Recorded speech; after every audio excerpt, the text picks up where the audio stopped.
Hello, welcome back to Calm AF. I think that this episode may be the answer to all your prayers. The thing you listen to all these podcasts for, the thing you have been desperately trying to do for so long, to stop overthinking, to stop saying yes when you want to say no, to stop walking on eggshells, trying not to ever upset anyone, to stop running ahead of people who you think you need to energy manage. The answer to your prayers is in this episode. And I'll just tell you right now, the answer is to stop trying to stop. Stop trying. That's the answer. Stop trying to stop overthinking. Stop trying really hard to not be so hard on yourself. Stop trying to quit overanalyzing everything or set boundaries. Just do it. Just stop overthinking. Stop overanalyzing. Set the boundary. That's the answer. You're welcome. And I know what you're thinking. Don't you think I've tried to do that? Don't you think I've tried to stop? Yes, I do. Thank you for proving my point. I know that you've been trying really, really, really hard. No one tries harder than you. That's what I'm telling you is getting in the way. The trying. Stop trying. That's the answer. Are you ready to hear more? Let's dive in.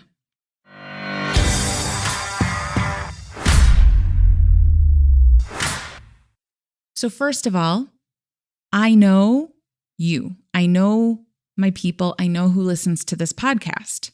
You are self-aware. You are probably socially hypervigilant. You are emotionally attuned. You've read every book. You've listened to every podcast. You know your patterns and your attachment style and your Enneagram, and you know everybody else's. You've worked with your inner child and your shadow self and your future self and your past self and your protective self and all the selves. And despite all your knowing, the frustrating thing is that you still keep bumping against the same shit. You might have a new name for it, depending on what book everyone's talking about or what thing is trending on TikTok, but it's all the same. You know why? Because every time you try to stop, you are working really hard to stop this pattern, stop being this person. Every time you try to stop, you are actually hanging out on the neural pathway that you want to stop hardwiring. So let's think about this. Think about a neural pathway as an actual road. So we've got this old road, and this road has been well traveled. And it is full of potholes. It's like wearing away. The pavement's starting to crumble. And it's painful almost. Like you dread being on this road. You know that it is just not the right road for you anymore. So you decide, you're like, I need to build a new road. If you want to build a new road, you cannot stand on the old one trying really hard to build the new one. You can't build a new road by standing on the old road, focusing on all the potholes. Why are they here? How did they get here? What happened to create these potholes? Why is the pavement crumbling? The truth is, my friend, you already know the answer to all of those questions. When you decide that a pattern or a mindset or a habit, whether it's overthinking or people pleasing or energy managing, when you decide that pathway is not serving you, that this neural pathway is full of potholes, or maybe more accurately, sinkholes, the way to create a new neural pathway isn't by continuing to look at the old one, trying to figure out why. Why do I overthink? Why am I an energy manager? Trying to diagnose yourself and everybody else, trying to find the right formula to stop. The reason why we do it, why we spend all our time looking at the problems, is because it feels productive, because you're doing something. I am looking at this pothole. I am learning about it. I'm learning about my attachment style. I'm learning about being highly sensitive or an empath. I'm learning about being married to someone who's neurodiverse. I'm learning about this way to calm down. I'm trying to stop overthinking. All that time that you feel like you're really doing something, what you're actually doing is hardwiring what you don't want, because you are standing on the old neural pathway, hoping that new one will just create itself, hoping to turn this old road full of potholes, full of sinkholes, hoping that this will just, let me just fix all of it. And then it'll be a brand new road. No, it will be an old road with sinkholes that have maybe been patched. That is not a new pathway. That is not how it works. Just because you're doing something, you're learning, you're consuming, you're researching, doesn't mean you are actually moving the needle, achieving what it is that you want. It reminds me of when my kids were little and I needed to keep them occupied while I would clean the house. So I would give them a little spray bottle filled with water and a towel. And they would walk around the house spraying the doors, spraying the wall, spraying a little spot on the floor and wiping it down. They were busy. They were doing things, but they weren't cleaning, right? That's you when you are consuming more content, finding a new label, really working on being, moving from anxious attachment to whatever. You are on the old pathway, pretending you're doing something new. The way you change something for real, for good, for life, is by creating a new neural pathway and then traveling that pathway as much as possible. You guys, this is not a theory. This is not magic, woo-woo. This is how neurons work. Neurons that fire together, wire together. Wherever you are spending your time, that is what's getting hardwired. Wherever you put your attention and your energy, that is what you will get. And listen, we can't sit here and be like, oh, that's what I'm doing and consuming. This is not your fault. We are bombarded. It's a $1 billion, trillion industry giving you new techniques, new ideas, new tools to help you fix everything that's wrong with you. Fix the potholes. So this is what you are being offered. This is what you are doing. It feels productive. But in doing so, you're probably spending like 80% of your time on your old neural pathway, analyzing why you overthink, finding new names for the same problem, wondering, why is it so hard for me to stop being hard on myself? 80% of your time is spent on the old pathway and maybe 20% on the new. The solution isn't to keep focusing on the potholes, how they happened. Let it be. Let the old pathway become an abandoned highway. You have learned everything you need to learn. There is nothing new that you're going to get from a book or a podcast. Just let it die. Let it become an old abandoned highway.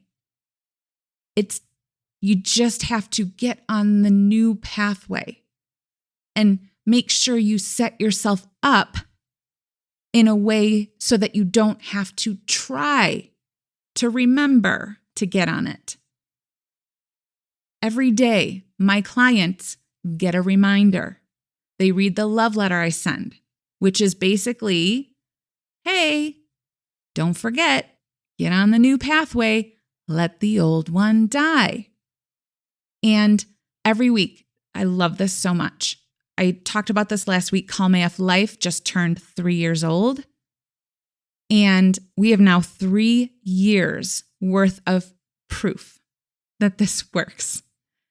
During our calls, what we do is we celebrate, we focus on, we spend our time together on our new neural pathways. I want you, when you show up to the call, I'm like, I don't care about all the time you spent on the old one. Tell me about the time you spent on the new one. I want to throw you a party. I want to throw confetti in your face. Tell me any moment that you caught yourself about to overthink and then you didn't. You didn't try not to, you just didn't. Any moment that you spent about to go down a new rabbit hole with a new, hot new topic. And instead they were like, nope, I don't need that. That is not productive. That's procrastination. That's me thinking like I'm really doing something over here with my water bottle and my towel. But I'm not actually doing something. Our calls are spent focusing on how much time did you spend? And next week, can you spend just a little more time on that new neural pathway? Just today, just this morning in our call, one of my clients was in yoga and she was on the yoga mat. Her whole purpose in being there is to be centered, to be present. And she was distracted. She was like, my attention was all over the place.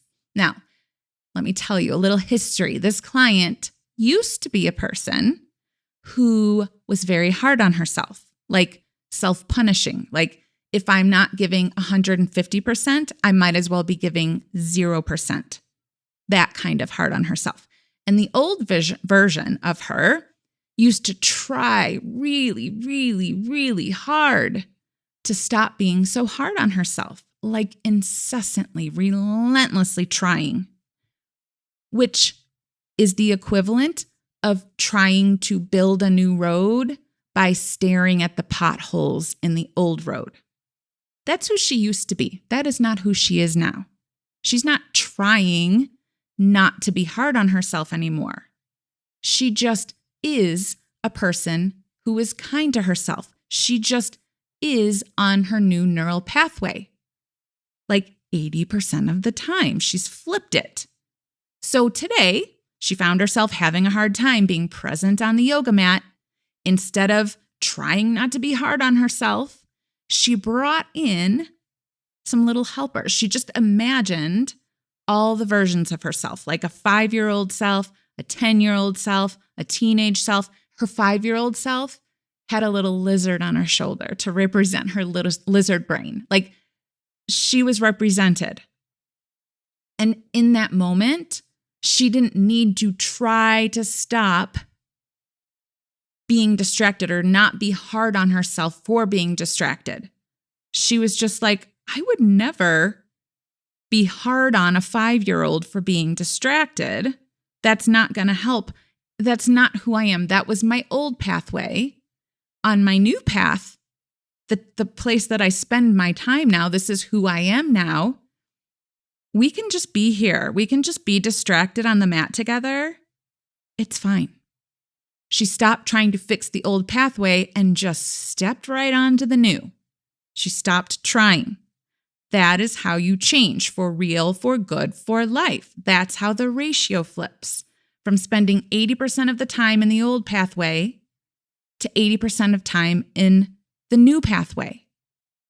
And then 20% of the time, we're like, whoops, I was on the old pathway. No worries. Don't need to figure anything out. Don't need a book. Don't need a podcast. I'm just going to hop right back on to the new pathway. But when you go out today and start doing this, when you decide at the end of this episode, you're getting ready to go into your day, you're like, okay, this is what I'm doing. I am going to stop trying and I'm just going to be on my new pathway. Here's what your brain's going to tell you. I just want to warn you about this ahead of time. Your nervous system is going to scream at you. And it's so uncomfortable. As soon as you stop trying to, for example, be hard on yourself, your brain is going to be like, idiot, if you do this, you're never going to get anything done. What are you thinking? You are going to get fired. You're going to be a loser. You aren't going to be the best if you aren't hard on yourself all the time. You aren't going to be important. You aren't going to matter. What are you even going to be known for? Just being like a person who kind of tried? You have to try hard. You have to be hard on yourself. That is what you have to do. Just go find a book. Maybe that'll make you feel better. That's what it's going to do. Go find another podcast about this. Maybe they have a trick. Maybe they have something to put over the pothole for the time being. That's what's going to happen when you get on your new neural pathway.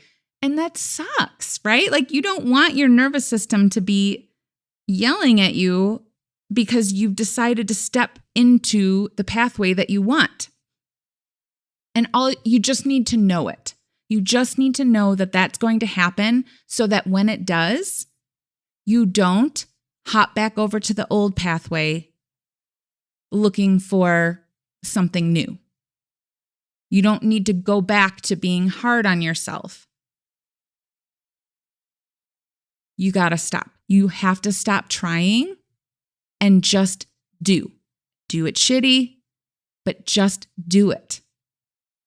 If I were to ask you right now, do you really want to give up the old patterns? Are you willing to stop giving your on repeat shitty thoughts attention? Are you ready to stop analyzing them? Are you ready to stop traveling the old pathway, even if it's uncomfortable, especially at first when the nervous system is like, don't do it, dummy? You have to be willing to experience that discomfort to get over that hump. Because what happens when you actually do is that you stop being the person that's trying to feel better and you become the person who feels better. You stop trying to be a person who knows how to regulate and you become a person who's calm AF. You just have to flip it. 80% of your time being the person who already stopped. 20% or less looking at the old potholes and seeing what you need to do to fix it. That's it. That's the shift. So here's what you're going to do. I was going to say tomorrow when you wake up, but I want you to do it now. Why not do it now? I want you to decide. I decide to stop traveling the old pathway. I'm not going to try to stop. I am going to stop. I have done what needs to be done there. I have learned. I have uncovered every rock. I'm just going to step onto the new pathway. Set an intention to start flipping that ratio, spending just a bit more time on the new pathway and less on the old. Eventually, just letting it die off. If you want help flipping that ratio, Calm AF Life has proven results. This is what happens if you show up. This is the room you want to be in. These are the people you want to hang around with. And Calm AF Life will be reopening in a new and improved way very soon. But in the meantime, You can get the daily reminders so that every morning you get me in your ear. Hey, get on your new pathway. Don't try to not be on the old. Just get on the new one. Right now, I've got 7 love letters. These are handpicked by my clients as the ones that they turn to again and again, the ones they have printed out. And as a joke, we say they have stapled it to their face so they never forget. I've taken these 7 love letters and I've recorded them so that you can listen to them on repeat anytime you want. You can find the link for those 7 love letters in the show notes. The easiest way to remember the answer isn't to try harder. It's to stop trying and start being. You got it. I can't wait to see what this looks like for you. Have a great rest of your day. I will talk to you soon.